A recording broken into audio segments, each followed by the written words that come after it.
So you and I spoke a little bit, just a little getting to know each other chat a few weeks ago, and I learned some things about you, and we'd love to let the audience know. So, what year was the first Turf Games? The very first turf games, which look very different to how it does today, it was 2017.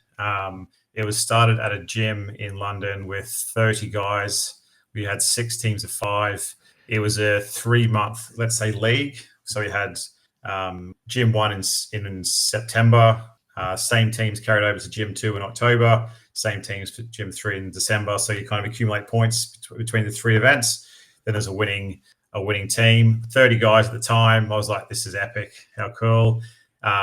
Everyone loved it. It was, very much what turf games was back then. It was like tire flips and sleds and a few rope climbs, a bit of deadlift and some bench press, some rowing, a few shuttles, some Atlas stones. So what was missing, I guess, in CrossFit comps that you thought needed to be filled with Turf Games? So my background from let's say a sporting background, always grew up playing team sport in Australia. So I played a lot of cricket, a lot of rugby league and a lot of rugby union. So that very team of like 11, 12, 13 people, and you're always part of something. And it's that kind of feeling of being surrounded by your mates. There's not too much better moments when you're high-fiving after a victory or a good tackle, whatever it might be. So as you get older, it's hard to commit to a big season of sport for 6 months of the year, training 4 days a week or 3 days a week, playing on a weekend, whatever.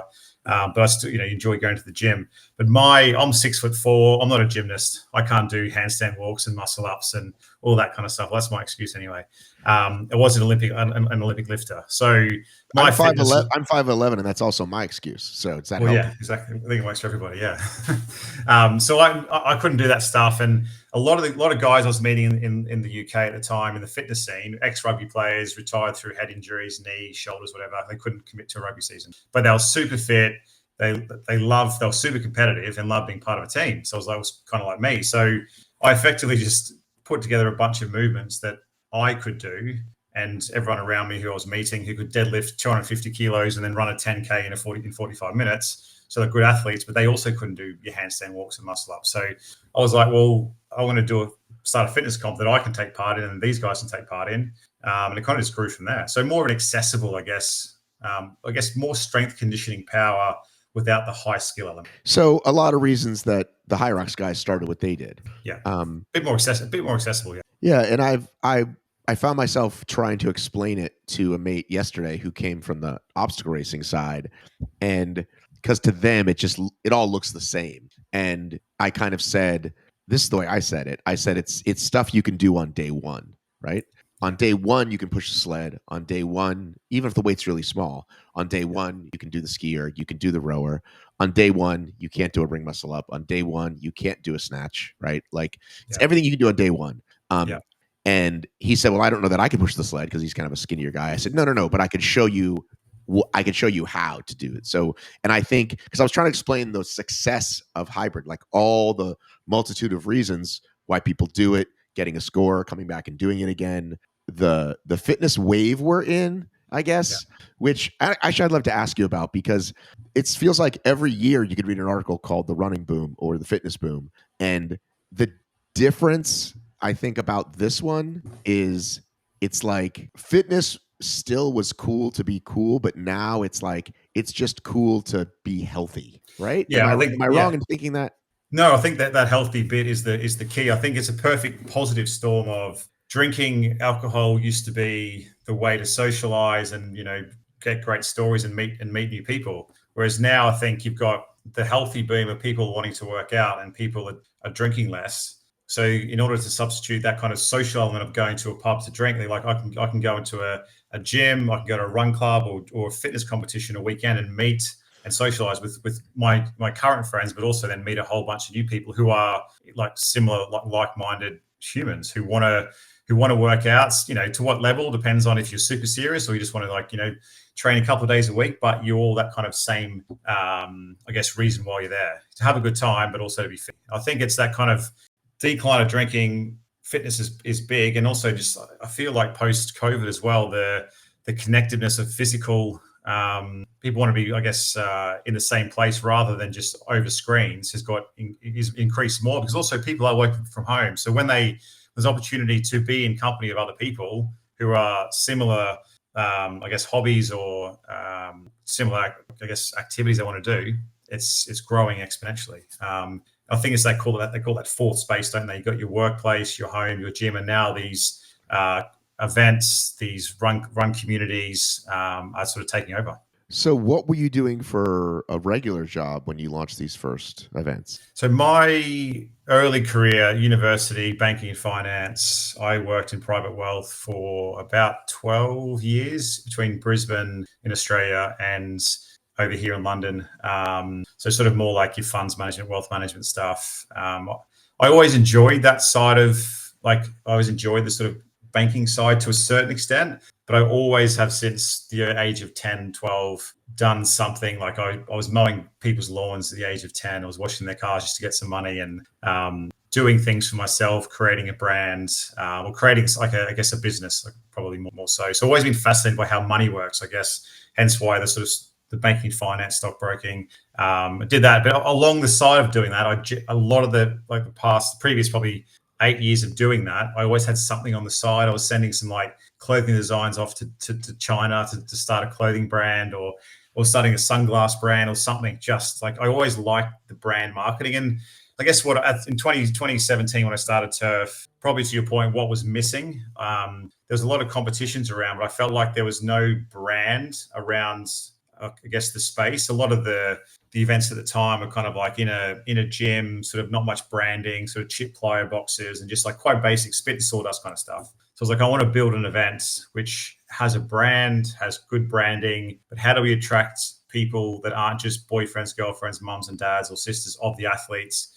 You know, good music, good food, good drinks, and fit people, or people who want to be there and become a bit more of like I guess a festival style event, which is what we've built as our hero events. So, clearly HYROX leading the way now, but you were, they started about the same time. So as they started to sort of explode, was your thought, well, they must know something we don't, or we're fine, like our growth is great, we don't need to be. Do you know what I'm asking? Yeah. You're sort of asking why aren't we bigger than what we are, and No, why is HYROX no. I'm not no, asking you. I no. will. First of all, here's what I want to say. I know you and I have talked, and like we appreciate that HYROX is doing what Yeah, they're doing. it's a They're beast. Yeah. they're like mowing, not just paving the road, but like mowing it down, right? In Yeah. all new countries and everything. And I think I've talked to other businesses or business owners where they do this silly thing where they're like, oh, that's not our competition, we're doing our own thing. It's like, well, clearly they're your competition. It's okay for them to be your competition. Like Yeah. you're still doing something in your own. But not are you bigger, but that as you've watched it, did you think, is your thinking we've got to catch up, or we're just like, we're cool, this is a scale that we're fine growing at because we're still financially successful and we're still filling the needs that I want to need, which is bringing this kinds of fitness to these different countries? Yeah, I think I'll be probably lying if I said at some point I haven't compared their growth to ours and be like, why? But I've had multiple conversations both internally inside my head and externally. Like our brand, our Turf Games, is a different concept. It fulfills a different need in the fitness market, and it's something which I guess I'm passionate about, is the structure of how it all works and the experience it provides. So I think HYROX is a phenomenal business, phenomenal concept, brand, everything. They've executed it to a T. I think in a way our brands complement each other because they have very different experiences. Theirs is a unique same event for in perpetuity, maybe for probably forever, based on current communications. So you measure it, you do the same thing, you kind of turn up, you race, you there for an hour and a half or 2 hours, whatever it might be, and you kind of leave, or you can watch and hang around. Our festivals, you're there all day. It's a bit of a different experience with the kind of like, I guess, festival atmosphere. You're part of a team, whether it's 4 people or 6 people. The workouts change based on location, your geography, where there's a swimming pool or a trail run or a track and field, to give a bit of a unique experience at each one. And I think my goal is just to make each event bigger and better. Like, how do we grow and improve each event we do? And if we're doing that, like, I'm pretty comfortable in, as a business, what we're doing. We are a small, very small business from a team point of view. So, a lot of people would assume we've got 15, 20 staff. We've got 3. We work from home. It's myself, my wife, full time, only 2 employees as such. But yeah, we have a How really is that? amazing What's team. that like? Full time with the wife? What's that like? She's upstairs and I'm downstairs, so we only see each other at lunchtime. um, so it has its moments. It's great for, we just in Dublin on the weekend. We leave the kids at home. We both go over there, have a sort of a weekend away. Wouldn't say it's a holiday weekend. That's not correct, but it's a pretty busy. But then you get some downtime, so you get to travel on the business, which is quite fun. But we have a phenomenal team of people who help with the events. They all have other jobs, but then at the events, they help execute the event. I think, and a lot of feedback to one of the best executed events sort of in the industry. And I think pride ourselves on the full experience from the production to the DJ to the MC to the branding to the partners to the venue, and try to make each one as unique as possible. So getting emails of when people do say it's the best event they've ever been to, or some even say it's the best weekend of their life. That's the goal. You try and aim for those comments. So I think, referencing back to your initial question, I think the market has moved in terms of how people are training, how people are sort of seeing fitness events. There's been a phenomenal boom in the number of fitness competitions starting up, particularly in the UK. I think it's almost one every week or every other week. Whether they're in gym competitions, there's probably 40 a weekend in the UK. Then there's another bunch who are hiring some other venues, and some are hiring fields or big venues, and they're just growing exponentially. I think it's interesting 12 months. Events are hard to get it's the financial side of it. Like these venues, with this blowing up of demand, these venues don't get any cheaper. So it's running an event in a CrossFit box or at a field or a park is one thing. When you sort of go, let's go and do a big event for the whole public, and everyone come along, that's when it gets pretty hectic. So I think our goal is just to, like I said before, improve, grow our events, build our brand, best in class experience in what we're doing, which is team-based functional fitness.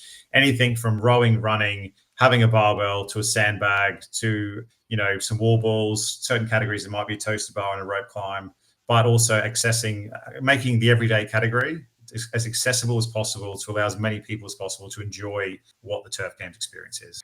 I want to go back to working with your wife because it's fascinating to me. My Yeah, wife and I get along really well unless we try to work together. And so we tried it a little bit in a previous business, and even something is like, if we go pick up a piece of furniture, the way we move a table, we're just like, and we joke about it because we just know that this is just, but we agree on in life, we're great. We agree on our parenting. We agree on like, we're great that way. So when people pull off successful business with their spouse, I'm always incredibly impressed. What does she do really well that you don't do great? And then what do you do well where she's missing? I probably shoot for the stars, and she probably helps me rain things back and shoot for the moon. So she's, I guess, a voice of reasoning, bit more maybe pragmatic in some of the things we do. I kind of just, I sort of, I think so big, and she kind of helps me sort of rationalize some of the thoughts. She's great at the marketing, comms, communication side of things, a bit more of that I guess, doing part of a business. But in saying that, up until about 3 years ago, I was doing everything to do with the business, and that was almost, it almost breaks you when you have to. But it's good, you know how everything works then, right? So when someone else comes in to do it, you can explain to them exactly how it works. But I think we work quite good as a team. I wouldn't say there's not ever any blow ups or a little bit of friction. We aren't very good at building IKEA furniture together. I get quite frustrated when that screw's missing, and she's just like, "Don't worry about it, it's fine." So she kind of cools things down a little bit, and just is a bit more patient than I am. But I think that if the negatives started to outweigh the positives in terms of working together, then that obviously would affect the greater family relationship, and that's where I think we're like, okay, you know what? Let's hire somebody. You go and do whatever, or you don't work anymore. So at the moment, it's worked well. We have worked together for a while on various things, so we kind of know how each other works. But as you probably know, any business has its ups and downs. The downs are tough, and when you have to share them with your partner, I think sometimes it's good and bad. But so far, so good. So I became a event organizer / race director completely by accident. I actually put on a race a couple of times a year here in America. I mean, in Atlanta, and it's fresh in my mind because it was yesterday. So uh, I don't know about over there, but in America, in the last 20 years, there's been this concept of rails to trails. Have you heard of this? So there used to be a subway, or in Atlanta's case, trains connecting Yeah. the whole city, and that stopped 100 years ago. So there's train tracks growing behind the city with weeds on them. What if we knocked those down and gave people a place to run, right? So it's rails to trails, and there's some really cool examples where people have done that. And it's like, oh my God, we've got this amazing green space in the middle of our city that we didn't have before, right? So Atlanta has one of the most successful ones. There is this thing called the Beltline, which now it's like it's a 3 mile. It started out as just this 3 mile thing, and it connects like all the hip neighborhoods, and people walk it, and there's a park in the middle and all that. So Atlanta had this genius idea. Sorry, there's one man who had this genius idea of what if we connected the whole city. It's a 20 mile Is it loop. yourself? It was not me.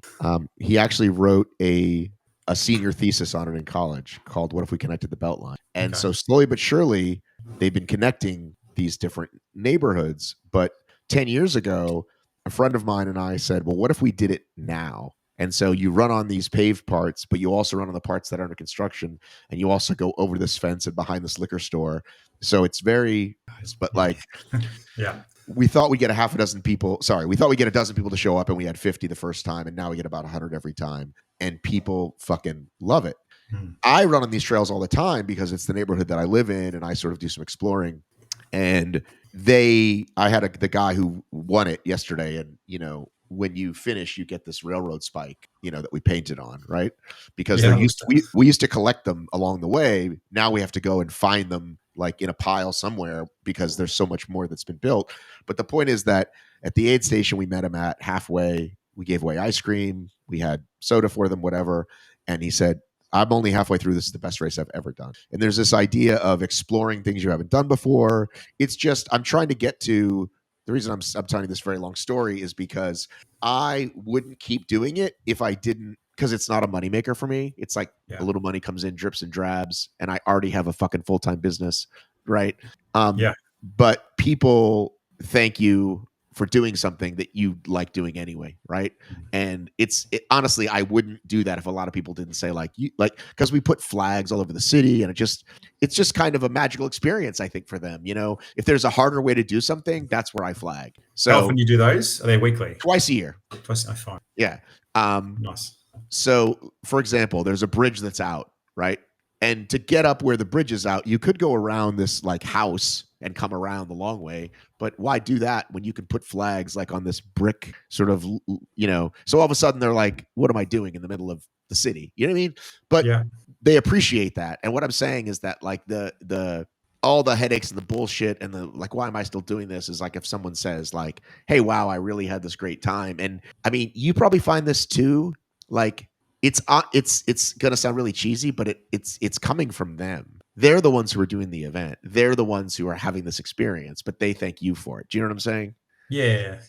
And I think that those little things make it worthwhile. And we do live in a world where Instagram, if you're not on Instagram, you're misinformed. So you're ill-informed. No, if you're not on Instagram, you're ill-informed. If you're on Instagram, you're misinformed. No, sorry, if you're not on Instagram, you're uninformed. If you're on Instagram, you're misinformed. I think there's a lot of... Should I edit out all the parts where you got that wrong and just leave it? There was 3 goes on that, so you can take out about a minute. I think, it's easy for people to hide behind Instagram these days and throw out... I think I'd probably say there's 10 times more negative comments on certain things than there is positive. But it's those little moments when people go out of their way to drop you an email post-event or come up to you post-event or during the event and just say how much of a great time they've had, how much it's mean to them, how much their training's changed. We had a team the other week in London, which the average age, there's 5 guys there. I think 4 of them was, and their coach. Their coach is that's about 40 odds, but the other 4 were all over 60s and into their 70s. And they took part and just we created content around them. It's just great to see like those people and come and have fun and what it means to them. Those moments, like what you sort of said, is what makes it worthwhile. When the people stop saying those things and it becomes too much like work, I think that's when you're like, you know what? I think the ship's out on this one. I might pack it and do something else. Start a hydration salt company or something. Do you have something against hydration salt companies? No, not at all. Just it's one of those other booming industries at the moment. Everyone's starting salt companies. I think they're great. I've already had a sachet this morning. But you know, like event businesses are booming at the moment, and fitness is generally booming. Just what else can you jump in and give it a go? Give it a go. Yeah, I say it every time I talk to someone. I'm still fascinated that America doesn't have more fitness races. It's shocking to me. Yeah, well, so only what HYROX in America like sort of peaked only recently. Did not peak, but only sort of started really boom. I think Australia was like it happened. It came to Australia, and almost Australia grew quicker than the US, almost in from event one. It did. You were selling out Yeah. from day one, and we were not selling out day one. No, I think the US, you know, it's both a good and a bad thing. It's so big and so noisy. There's so much going on. To get that cut through takes time and a lot of money. So we've done a few small things in the US, like really small events in LA and Miami, added to more opportunistic partnership events. Like a Wadapalooza or something? No, it was so Gymshark, the clothing brand. Yes. They had an event in Miami last February. So we did a little event at their Lift Miami event. And then a week later, coincidentally, we flew to LA and we partnered with World Rugby Sevens tournament, which was in LA. We ran an event. Dream come true for Andy. Yeah, rugby fitness and beers. It's pretty much in LA, except it rained on that day, so that wasn't great. But it was so.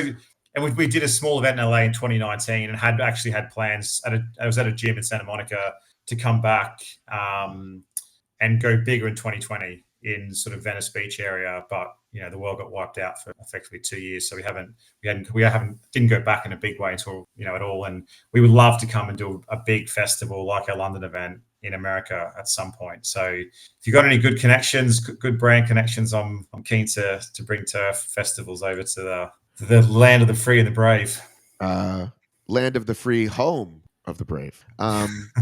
Atlanta is a great city. They always thought they were a great city, but they really were like a second tier market for the longest time. And when I moved back in 2007, that's when the movie business hit here, and that everything else kind of followed, restaurant business. And it's still much more expensive to live than almost anywhere in terms of like a city this size. And you are 2.5 hours away on a flight, 2.5 hours or less away from 75% of the country by flight, which is good for me because I'm acquiring my Delta points. Very good. I believe I will make it to gold this year, which was a huge deal for me. Okay. I've never been anything but silver. So look out for me in the lounge when you're traveling internationally, people. I'm going to walk I'll try and stick with the same airline, because then it makes a big difference when you get there's less lining up when you have certain status at certain airlines, and that's one thing I don't like about what are you, Qantas? No, well, if I was in Australia, it would be, but I'm British Airways. Okay, it's always fly for me. How do you find them? Is this off the record or on the record? Well, like I can tell you, I only fly Delta now, pretty much exclusively. Everybody else has dropped way. It used to be the cheaper carriers. There wasn't much difference. Now the cheaper carriers are a fucking horrible experience. Yeah, I've had a reasonably good experience. Like I haven't had too many. I've had one flight cancellation in the last sort of 2 years. I know other people have them load, so I haven't had too many massively delayed flights. I think across the board, airline travel has got more commoditized and expensive than what it used to be. BA is okay. Like it wouldn't be if I could pick any airline in the world, I probably wouldn't be choosing them if I could fly with anyone. But they serve it. They go everywhere I need to go. You fly the same airline, you get certain, like you said, sort of points and everything else, and it kind of helps make it a little bit more enjoyable. Well, so I always fly Delta, which sometimes going over to the UK or back, you get a Virgin plane, and Virgin's actually a little notch above Delta even. So, oh yeah. I mean, just if you're flying at least one up from coach, I think, right? Like you don't need to have the big expensive one, but just whatever the one up from coach is. The straight up coach is horrible, and I'm just too stuck. Like, what can I say? I'm just old and stuck in my ways now, and I just can't do it. I just can't sit at the back of the plane. It's like to me like sleeping on a couch. I just can't do it anymore. Especially overnight flights. When you fly from the US to the UK overnight in coach, when I'm 6'4", like when we go back to Australia, 2 kids, we're this economy the whole way, and is 24 hours of uncomfortableness and then 3 days of trying to untangle yourself I from don't want 6 sitting. hours of uncomfortableness. No, I want no. comfort. Here's what's Yeah. hilarious about the airport. And by the way, I've missed flights. I've been running late. I've sprinted through airports. So I'm not better than anyone. I just want to say that the overall airport experience to me is hilarious because you've got thousands of people going somewhere where they know there will be lines, or as you say, queues, and then are shocked every single time. They're shocked there's one getting into luggage. They're shocked there's one getting on the like. Why are you shocked? Be early. Now, again, Yeah. I've plenty of times not been early, but I've never been like, why is there a line here? It's like there is going to be lines at the airport. Don't be shocked. Yeah. No, I think there's it's just a number of times you need to line up, but also sometimes when there's like 10 check-in desks and there's 2 people checking in, like 300 passengers on an A380, you're like pretty sure you knew how many people were going to get on that plane, yet you still have 2 staff on. No, But I get it, but and I watch people. My neighborhood post office. I don't. What do you guys call the post office? What do post you? office, That's what you. post office. Yeah. Okay. Yeah. Thought you might have another word for it. I don't know. There's almost always a line there, and there's almost always Yeah. only 2 employees. And every time I go there, everyone in line is like arms curled up. And it's like just like putting that energy out there. And again, I probably used to be one of those people, right? But I just try to be Yeah. like, I'm either going to come back or I'm going to look at my phone while I'm in this line. But like, I don't feed into that energy of like, oh, can you see this? Look at this fucking shit. It just makes my day worse. Yeah, it does. Yeah, I think we've grown impatient. Like Amazon. I'm going to blame Amazon. Like if you order something now, I want it in 3 minutes. I don't want to have to wait till like the end of the week. Or if if the website doesn't have next day delivery at work, Why would I even buy? Why would I even why would I buy purchase? from you? Sorry, I'm going to go to So it's made us, I think, impatient as humans. We want, and our kids, the other thing is like we grew up with like there's TV shows on at 4 p.m. every day, and that's it. If you miss 4 p.m., you're done. Whereas now our kids have anything on demand whenever you want it. There's no ads really. Well, so there's probably more ads now actually than there was a year ago because even Netflix has a load of ads, but YouTube has a load of ads. But they just want whatever they want now, and that's just the way it is. So I think that's sort of creeping into just people's patience levels of non-existent. It's like public transport in London. If the tube's not coming within 3 minutes, I'm pissed. Why am I waiting more than 3 minutes for a tube? It should be here within a minute. When I need it. Yeah. So it's what you guys get. From Brisbane though, it's buses and stuff come every half an hour, so you just don't get public transport. You drive. But yeah, it's just what we've grown used to, I think. And I'm going to blame it. Amazon is to blame. I don't. I didn't think even buses ran in Australia. I thought you guys just hop on like a rickshaw or something, right? Well, no. This is the misconception. Like, there's sort of those memes where like how Americans perceive Australia. It's like Crocodile Dundee in the outback shaving with a big knife. It's actually it's a very well established. We have electricity, running water. We have buildings and air conditioning, all that kind of stuff. You know who doesn't have air conditioning? Northern England. It's the past 2 months has been about 27 to 32 degrees every day, which feels like about 40 in most countries because there's no cooling mechanism here. And then you go into central London, the tubes don't have any airflow whatsoever, and it's like 40 plus degrees on those tubes and trains. So, and year on year, they talk about fixing it, they never do because they actually don't know how to fix that. But whenever it's above 24 degrees in London, things start to break because it's just too hot. Yeah. So speaking of waiting for things, so my 16-year-old son got his first job, and he was asking about getting paid. I said it'll probably take 2 weeks. It might take 3 because you're new, and he was like, he couldn't believe it. Right. Yeah. That, like you're not going to get money every single day. Right. Yeah. That's how it works. Yeah. Got to save, got to learn cash flow and spend wisely. So circling back to your event, this is what we do in my show, by the way. We talk about a lot of other things, which is what makes me a fascinating interviewer. You want to hear just like straight facts and figures. Yeah. I'm not that show. There are plenty it's like Joe Rogan, right? Joe Rogan sort of like just talks about whatever. He's taking notes. The growth of your events, we were talking about how did we, like, year on year going all the way back. So what was it like? 2018 was how many? So if we look at our London Summer Festival, which is our kind of hero event each year, 2018 was 400 athletes, and at that time was like, that's epic. 2019 we were 950. We became the Under Armour Turf Games, so we grew 100%, 110%. We were the Under Armour Turf Games. They're a global naming partner from 2019 all through COVID until 2020. It's 4 years till 2022. We had 2019 was our kind of like big breakout year. We had Beats by Dre as our music partner, and Under Armour and Men's Health, Women's Health magazine were there. We had Australians like Khan Porter, a few of the CrossFit Games athletes came over. We did this big Aussie versus UK kind of battle. And then we were flying into 2020. We did 2 events in 2020. Breaks obviously came on. We pivoted in what countries? In 2020. We did London Winter Festival was the 19th of February. And I think most people from that event got COVID. At the time, we didn't know what COVID was. Loads of people got sick. Just like, not sick, but just like, cold flus. Thanks, Andy. Well, at least got out of the system, right?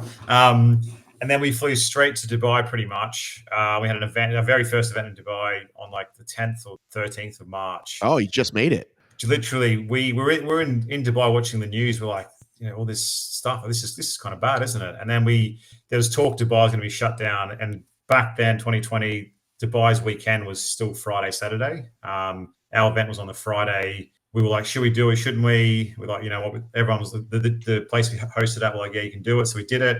Then Dubai officially shut down on the Sunday morning. So 24 hours after we did the event, we stayed in Dubai that week for us a family holiday. To like all these notifications saying the UK is out of toilet paper and out of pasta and out of eggs. So we're like, friends, can you get us some foods when we get back? So we got those 2 events done. And that event we did in Dubai. We have done an event in Dubai every year since, because Dubai kind of stayed open pretty much through COVID within reason. So March, then we did one in 2021, 2, 3, 4. We did one early this year and one later this year. So it's quite a fun event over there. So we got those 2 done. We pivoted online really quickly and did a lot of home games. So I think fitness was one of the things during COVID that people just got stuck into. Our Instagram doubled. We had 4,000 or 5,000 people take part in home games, from anything from squats to burpees to broomstick thrusters to all this stuff, you're trying to do to make things a bit more interesting. And then out of COVID, we'd already sold our 2021 summer festival. We went on sale for that in January, I think it was, and that was sold out for 2020. So that was going to be about 1,300 people in 2020. We thought we could make it work. We had to cancel it. That was a tough moment as a business, with sort of cash flow, refunds, not much money coming in. But like our sponsors at the time were great. We managed to activate through this online stuff called Home Games. Had about people from 34 countries take part in our home games during 2020, 2021, which has kept everything moving, kept our brands sort of in front of other or in front of consumers. And we grew. And then we have 2 sort of formats now. We have our festivals, our big events, and our Fittest in the City. So our Fittest in the City, during COVID, I was like, how can we, it's all these rules about how can you can have so many people in a certain place, square meters at any given time, social distancing, right? It's like, how can I run a fitness competition with limited number of people, but get people through a kind of a system as such? I was like, well, let's do a waterfall style format where you do 4 10-minute workouts, 5-minute break. And once you finish, you're meant to leave. So you do 10, 5, 10, 5, 10, 5, 10, and you leave, whatever. And no one had done this event sort of in this sort of functional team space at the time. So it was a pairs event, started in London, did about 6 of them, in and out of lockdowns from the UK. UK was pretty brutal with lockdowns. And people, within 55 minutes, you got an amazing competition experience. You had the rest of your day to go and do whatever you want to do. People absolutely loved it. So we kind of took that around the country, did a UK final, took it to Dubai. And that proved really popular. And some people who'd started doing our events through that, who had never competed before, they have now done like 20, 25 turf games, over the past 4 years. And they now compete in like 50 events a year. They love it. Like, I think when we started, competing in fitness competitions was pretty intimidating, right? Like it was like CrossFit. It wasn't something that people went to the gym to go to the gym to look good, a few bicep curl squats, whatever. And not many people saw it as a legitimate way to, I guess, compete or as a sport. And I think COVID allowed people to, like for us, this is comments we had, was I could compete in my living room in an unintimidating environment, put my score on the leaderboard, people that didn't know who I was, but it exposed me to sport, fitness as a sport. So then when we started doing competitions, people then started competing as physically at these events. And now they're, absolute sort of key parts of the community and compete all over the world. So anyway, we digressed a bit. When we came out of COVID 21, we increased to 1,650 athletes in 21 summer. That was like the unofficial opening party of the kind of post-COVID world in the UK. And then 22 we went to 3,200. 24 was 4,800, I think, and then this year was 5,400. So the growth we kind of like have done, and when I say that's the numbers, they're sold out, absolute max capacity, sell out sometimes within a day. Our Gold Coast event in February, we went on sale, sold out in 6 minutes with 2,800 was the capacity to compete both days. So our festivals globally have always sold out, and generally they sell out within like a day to a week, depending on the size of them. So we've tried to grow organically and not, you're only as good as your last event in a way. If you put on a really shit experience, trying to then sell the next one is quite hard. So when we go, okay, this year was 5,400, I reckon we can probably maybe increase by 600 venue, like size, make sure people have a great time, rather than go 5,000. We could maybe try and find a massive venue and double it. But then you've got a lot of potential, like, I guess, issues things that could go wrong that you don't expect when you have that many more. Why not put another one on like a month later in the same city? That is, a lot of people say, why don't you just do 2 weekends back to back? Saturday, Sunday, everyone goes to work Monday to Friday, do another one. That's expensive, is back to back, but separate a little bit. Yeah. So I think one of the things we've always tried, or what we've always done, is try and keep and create that nightclub queue. If you walk down a street and there's a queue outside a restaurant or a nightclub, you're like, that place must. You want to try and marry up supply and demand, and if you oversupply, humans like stuff that people can't get access to. Our capacity is our capacity. And I think like we've got 5 events on this year in the UK. It's trying to like make sure that we keep our brand to a certain level. We want to create that desire. You have to be at these events, that kind of FOMO.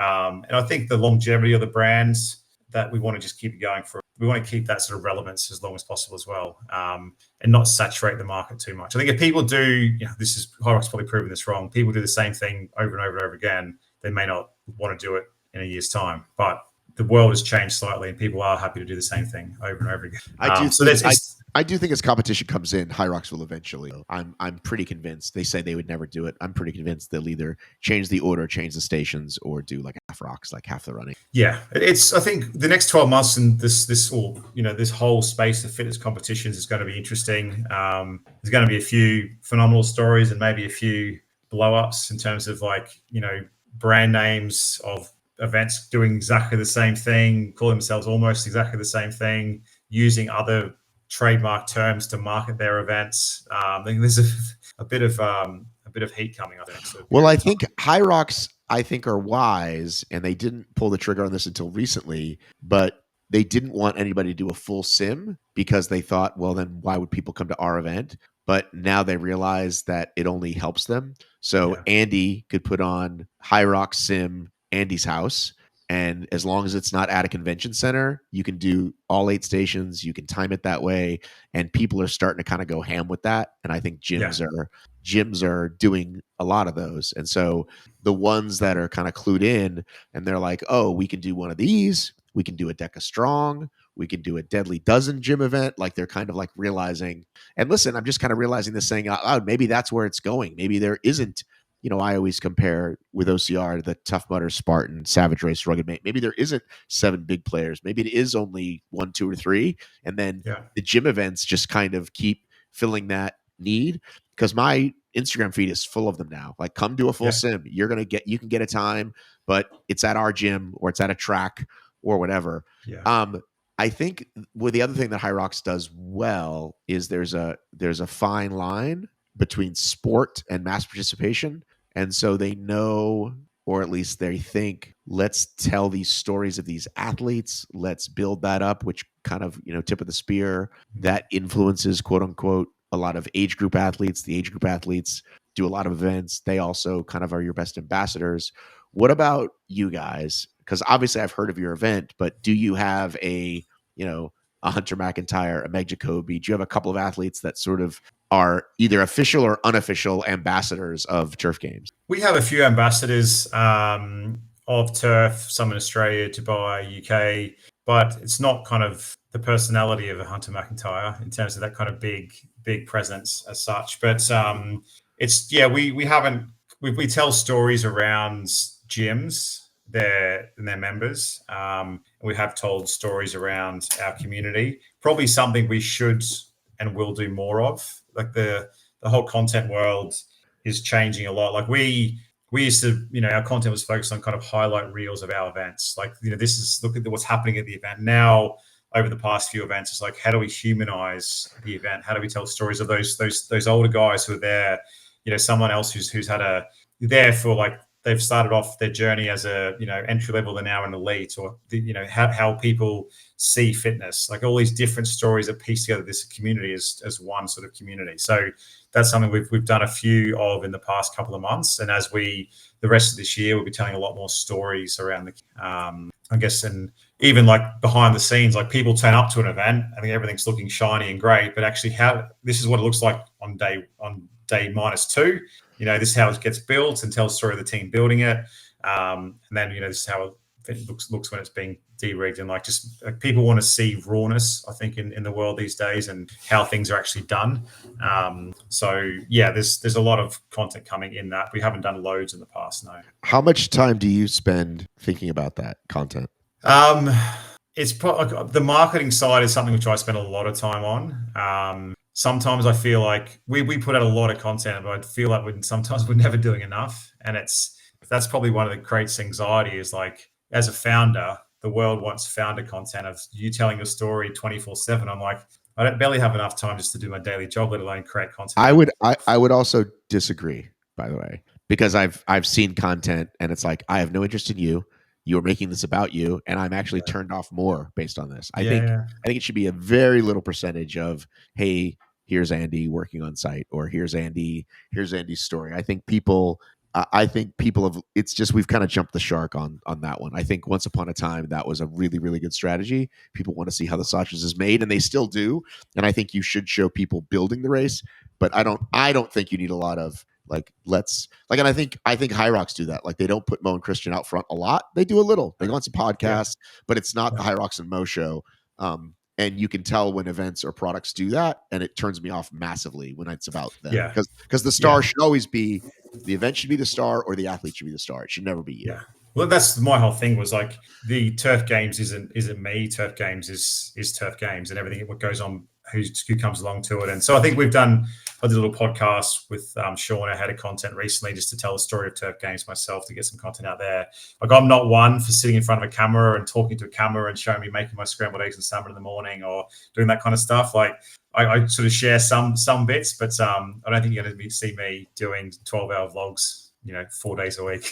I think that's a healthy way to look at it. Yeah, no, I think so as well. But yeah, I think the content world it's brands, community, content is all those different pillars, and tying them in together, and those physical in real life experiences have come back in sort of full force over the past 12 or so months, and it's what people are really craving. So it's like, a lot of the time is, how do we tell the story of what Turf Games is? I think we're in this sort of new age world now. When we started Turf Games, within reason, everyone who needed to know about Turf Games kind of knew about it. We had this functional fitness community in the UK, which was only so big, in Dubai and Australia, and the events were selling out. It was great. Now, with this new age of, like, fitness as a sport, fitness as a social community style activity, there's a whole influx of people now who don't know what Turf Games is. They've come through let's say a HYROX sort of like entry into the fitness space, and they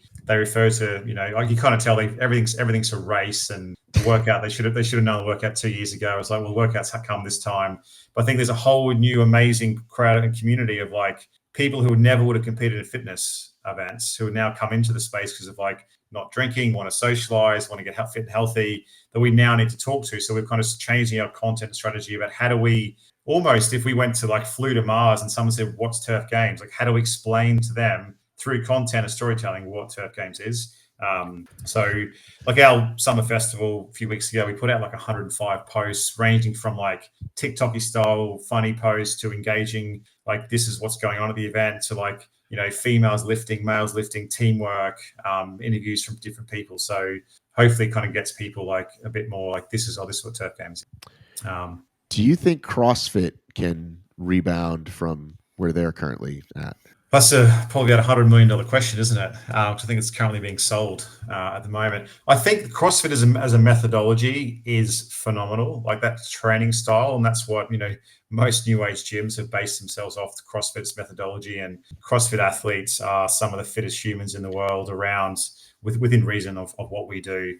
I think the games this year, I think, is going to be a bit of a struggle. I went to the games in 2023 in Madison, and I was like, it was unbelievable. I absolutely loved it. I've been to Wodapalooza 3 times, and that was one of the best weekends I've had. I worked at it 2 years ago behind the scenes just to get to know the team and the guys who run it and get to know a bit more about the event side of it. I think it can. I don't know whether it'll get back to where it was anytime soon, like the peak of sort of 2017 to 20. I think, yeah, those periods of time when it was the media around it was really what was driving it as well. Was phenomenal. I think a lot of the media now has sort of fallen away, and it's just the care factor isn't there within the community at the moment on the level it was. I'd love to see it get back to where it was. I just think there needs to be a few changes. It needs to be modernized to attract the new consumer. I think it's almost the perfect sort of storm where all the OG CrossFit athletes are now starting to retire, and the kind of interest has dropped a bit. So all these new people coming through, people don't know who they are. It's like any sport. There's always highs and lows of athletes, and I think that sort of perfect storm of like it's a huge dip in interest, and the personalities aren't there like they used to be. I think Tia Claire Toomey being there this year will put a bit of interest in the games, but I think it won't be anywhere near what it was the past few years.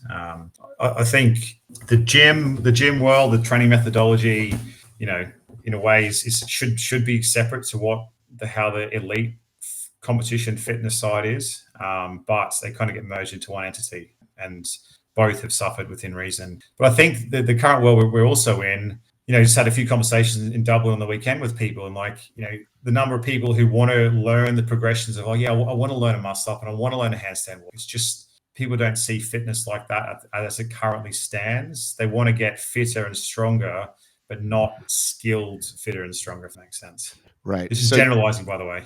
No, I understand. So you think that would be the move for them, is to sort of focus on that? Like, we just want to get you fitter. We don't need to teach you this other stuff that's harder. Well, I don't, in terms of the CrossFit methodology, is that what you're referring to?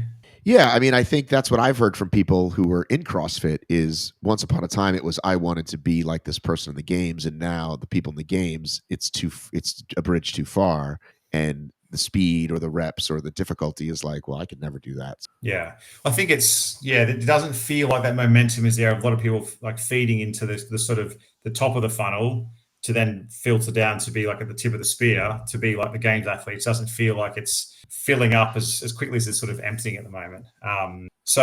It did create this space of, like, I guess, measuring burpees and push-ups and rowing for time as a competitive way to do a sport. And you could credit it with where we are today for a lot of the things. And for such a niche sport, the ecosystem that it created, from brands, RX Bar was sold for $600 million to Kellogg's, was starting a CrossFit gym feeding CrossFit athletes. And, Noble for years was a massive, massive brand and built through CrossFit. The Reebok brand was, had a, second coming through CrossFit, over 10 years. And I guess Puma's having that now with HYROX, right? So it was a phenomenal ecosystem and created media channels, media personalities, athletes who are now worth making millions of dollars a year. But I think there's a pivot at the moment. It's just, it's a big question as to where is the industry going to go over the next 12 months in terms of, can CrossFit sort of come back if that's such a thing exists, or what's the next play for them from let's say a competitive event level. The CrossFit Games, can it get back to what it was a few years ago? I'd love to see it back to what it was, and see these athletes coming through doing those things. But you want to see people aspire to want to be there as well. And I'm not sure at the moment there's enough people coming through who want to be doing handstand pirouettes and triple under crossovers. So you had an event last weekend. You do have an event this weekend. Yeah. You are not going to Auckland? No, I would love to, but it's about a 26-hour flight, and I'm not sure my body can handle that. So no, I'm not. And you do or you don't release the workouts ahead of time? So our Fittest in the City competition is the one which we started during COVID. So the current format is a global leaderboard, and those workouts come out in January and are the same workouts for the whole year. So the workouts in Dublin on the weekend, they are exactly the same in Auckland. So we've got a global leaderboard. We've had Sydney, we've had Glasgow, we've had Malaga, we've had Dublin, we've got Auckland, Melbourne, London, Manchester to go. And at the end of those events, there'll be the global winners. We have male, female, and mixed teams. We have an everyday category, an intermediate category, and then an elite category. Teams of 4. You do 4 workouts. One's endurance based with bike, row, and running. One's a lift. Then one's more of a team metcon with like some dumbbells, ski, D-ball, some carries, some wall balls. Then as you progress through, you might do toaster bar, and elites do rope climb on a rig. And yeah, it's a 95-minute experience. So when you start the first workout to when you finish, you have workout 1, 20 minutes, half an hour break, workout 2, 16 minutes, 9-minute break, and then you finish off with a kind of an AMRAP or 12 minutes, and then a sprint finish with your partner. I competed in this a few months ago in Brisbane.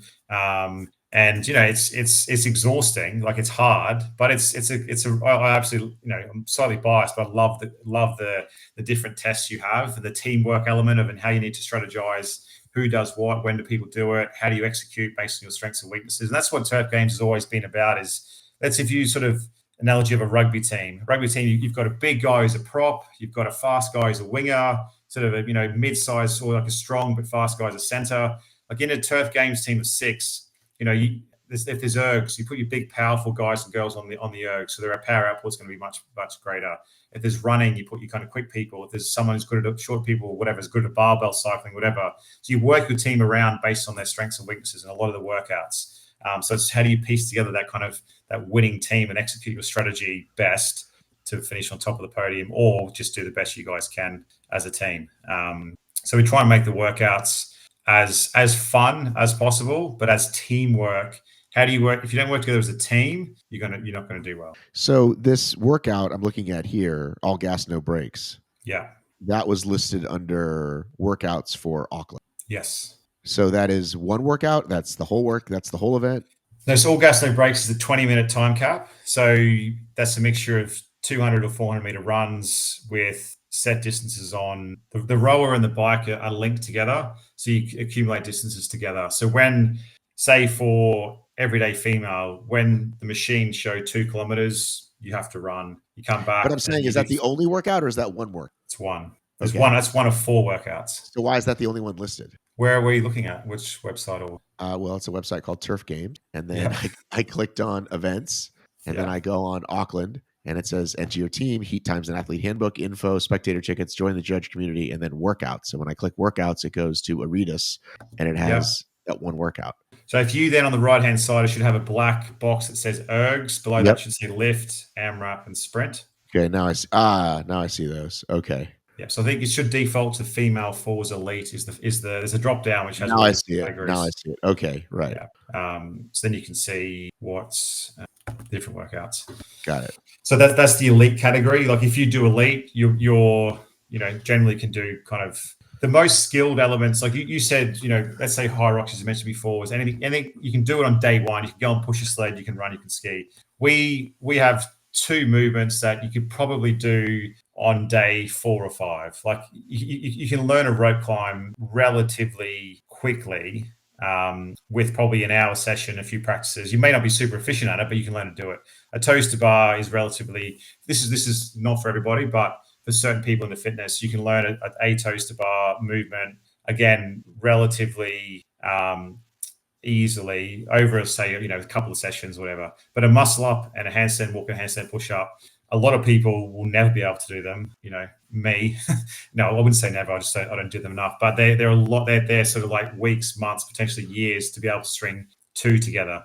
So we've introduced movements that people enjoy doing, and you can learn relatively quickly, or people do them in their classes anyway. Like toaster bar has become not standard, but a movement where people do a lot more. And rope climbs maybe not so much, because a lot of gyms, their roof or ceiling is only like 3 meters high, so having a rope is quite hard. That's why we just do it in elite, sometimes intermediate as well.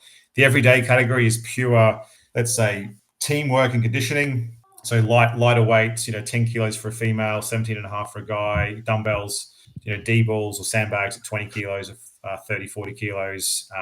It's more about kind of working together as a team. There is a lift sometimes in every day, but you use lift as much as you can. It's great seeing, on the weekend, I was judging some of the lift workouts, and the everyday females are in there. And there's some teams, they're in their sort of late 40s of like 4 women. They don't lift that much, but even, just seeing them get, 30 kilos or 20 kilos, they were stoked. Like it's stuff they hadn't done before. And the lift or barbell movement sort of like is what can put some people off doing events, is that kind of technical element as such, or strong strength, or heavy. But it's the ones that create the best moments when people successfully lift something. It's honestly, the A, on social media goes viral, and B, the kind of atmosphere and the screaming from teammates and spectators is crazy. So whenever you're sort of walking around and you hear like a massive cheer, you look over to the lift arena and people are going crazy. Because strength is very objective. You either do it, you can either lift it or you can't within reason. Whereas conditioning is like, everyone can run, everyone can row, but you might do it in 4 minutes, you might do it in 15 minutes. So that's where the kind of like balance of where the community and the market's going at the moment is like, where's that kind of consumer? And the consumer currently is a lot more in conditioning. That new consumer is in like day one fitness. I can do it on day one. There's no learning or progressing. I can do it, but I'm going to get fitter and stronger. But I don't need to learn a new skill to be able to take part in an event. So it looks like there are, where'd it go? There are, including this weekend, 6 more events for Turf Games this year. Yes. There'll be 7. Dubai isn't on there yet. Dubai will be announced this week. So, I sat down last week and I was like, shit, we've got 8 more events to go this year. I was like, holy crap, that's hectic. So we got 7 more, including Dubai, to go. I will be at 5 of them. And then how close to the end of the year do you announce the next year? So we will announce our February UK Winter Festival, which is February 14th and 15th. That will be announced probably in the next 2 weeks. I think just given how congested the calendar's getting, we want to announce our dates as early as possible to say, hey, flag in the sand, Turf Games is on these dates. Either hopefully other events don't choose the same date, particularly HYROX, or like people can move their calendar around or whatever. So we had a clash on the weekend in Dublin, so we moved our date a week later just so this gave us maximum opportunity to get, and didn't affect the existing event. Has been going for several years on that date. So it's hard to find a weekend these days where there's nothing on. Right. But you don't want anything right, big. Because there was a strength in depth, right, this weekend as well. Yeah. So that's a very, very CrossFit, like sort of, OG CrossFit style competition. You got handstand walks and stuff like that. So but in saying that, a lot of people who do that event would have done Turf Games 2 weeks ago at London Summer Festival. And some of them do, some of those athletes who go there come with us to Dubai, or some are ambassadors, or do like 3 or 4 Turf Games as well. So ideally we wouldn't have clashed with them either, but it was a different country. So can you tell us any maybe hints or surprises for 2026? So we're going to, our big events, like our big festivals, we're going to double down on those. And in 2021, we launched what's called Turf Engine. So Turf Engine is ski, bike, row, air bike, so either assault bike or echo bike, mixed up with running in between. So across the event, you'll run about 3 to 4 kilometers. You'll finish off with some burpee broad jumps. So in 2021, we launched this in London Summer Festival, and it's only ever been at London Summer Festival. It's a bit of let's say a sideshow. 300, 600, 800 people take part across the weekend, depending on how big we can make it, and based on sort of size of space we need. That event we're going to launch at the Gold Coast in October, Dubai in November, and then we're going to have that at all our big events across 2026. So it'll be Turf Engine and then the big sort of team-based festival. There's quite a few conversations with new territories ongoing. We did Spain earlier this year. I'd love to do something big in Spain or France, so sort of moving into Europe a little bit. But our main objective is to make our sort of main events bigger and better, and then hopefully come over to the States at some point. Well, let's get you the Atlanta Turf Games, sponsored by Delta. Their home base is here. Home Depot, they're a big company. Do you have anything with buckets? We can easily create an event with buckets, like Let's farmers put carry with buckets full yeah, of, yeah, yeah. Put concrete. let's put Done. 50 pounds of rocks inside the thing. Yeah, You could 100%. all right, man. Listen, I'm glad we got to do this because we had a couple of false starts there, I think. But Matt, great. Thanks for the opportunity. Great to meet you and great speaking. And hopefully we can get you to a turf games either over here or in the US in the next sort of 6 months, 12 months.